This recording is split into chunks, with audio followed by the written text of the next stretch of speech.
सुप्रभात बच्चों, कैसे हैं आप सब। आशा करती हूँ आप सब बहुत अच्छे होंगे। बच्चों, मेरा नाम पायल अग्रवाल है। मैं हूँ आपकी हिंदी की अध्यापिका। आज हम पढ़ेंगे बच्चों पाठ 18 अनुच्छेद लेखन। अनुच्छेद लेखन क्या होता है बच्चों? अनुच्छेद लेखन होता है एक छोटा सा पैरा।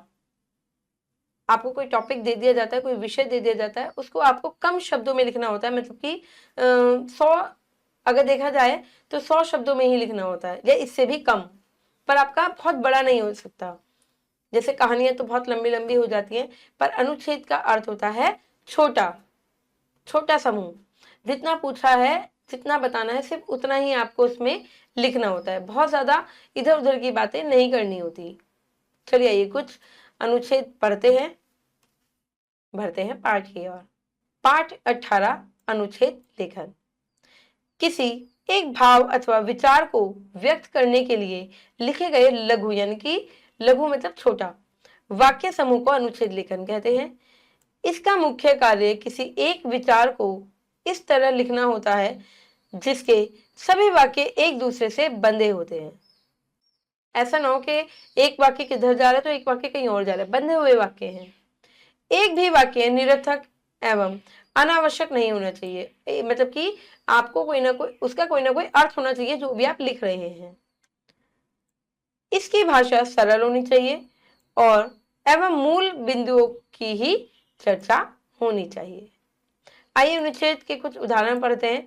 खेलों का महत्व। खेलों का महत्व क्यों है? देखिए, खेल हमारे जीवन का महत्वपूर्ण अंग है। चाहे बच्चा, जवान या बुजुर्ग हो, सभी को खेलना अच्छा लगता है। थके दिमाग को आराम देने के लिए खेल अच्छे साधन है। जब हमारा दिमाग बहुत थक जाता है तो हमें थोड़ा सा खेल लेना चाहिए। हमारा दिमाग जो है शांत हो जाता है, अच्छा हो जाता है। खेल मन को प्रसन्न करते हैं। एक खिलाड़ी कुछ देर के लिए अपनी सारी चिंताएं भूल जाता है। खेलने से शरीर में चुस्ती फुर्ती आती है। भाई जब हम खेलते हैं तो क्या होता है? एक्टिव होता है हमारा माइंड। कई विद्यार्थी खेल को पढ़ाई में बाधक समझते हैं, परंतु ऐसा सोचना उनकी भूल है। मानसिक विकास के साथ साथ शारीरिक विकास भी आवश्यक है। इसलिए शरीर में स्फूर्ति उत्पन्न करने तथा मस्तिष्क को तरोताजा रखने के लिए प्रतिदिन खेलना आवश्यक है। हमें जरूर खेलना चाहिए बच्चों। आजकल सरकार भी खेलों को खूब प्रोत्साहित कर रही है। सरकार की ओर से खेलों की बड़ी बड़ी प्रतियोगिताएं होती हैं। खेलों से आपसी सहयोग तो बढ़ता ही है, मैत्री भाव भी बढ़ता है। देखो, आप छोटा है, ये लघु है और उतना ही बताया गया है कि खेलों का क्या क्या महत्व है। बस बहुत अनावश्यक बातें इसमें नहीं है। ये देखिए, भारत की विशेषता अनेकता में एकता।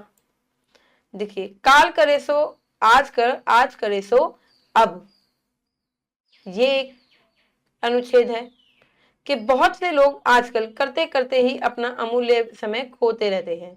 परिणाम यह होता है कि उनका कार्य कभी पूरा नहीं होता और अंत में पछताने के सिवा कुछ हाथ नहीं आता।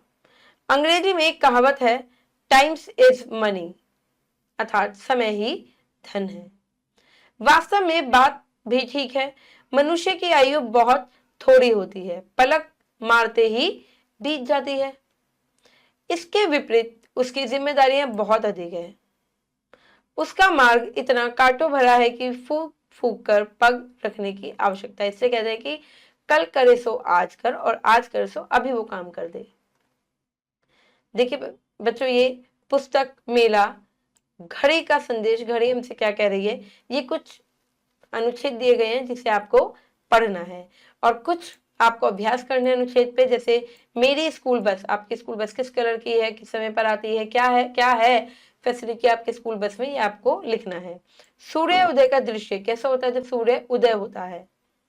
होली पे क्या क्या होता है, होली पे अनुच्छेद। और पेड़, पेड़ हमारे मित्र क्यों है, पेड़ों से हमें क्या क्या मिलता है, पेड़ों को हमें क्यों नहीं काटना चाहिए, आपको लिखना है। आशा करती हूँ बच्चों के अनुच्छेद आपको समझ में आ गए होंगे। अब मैं मिलूंगी आपसे अगली कक्षा में। धन्यवाद।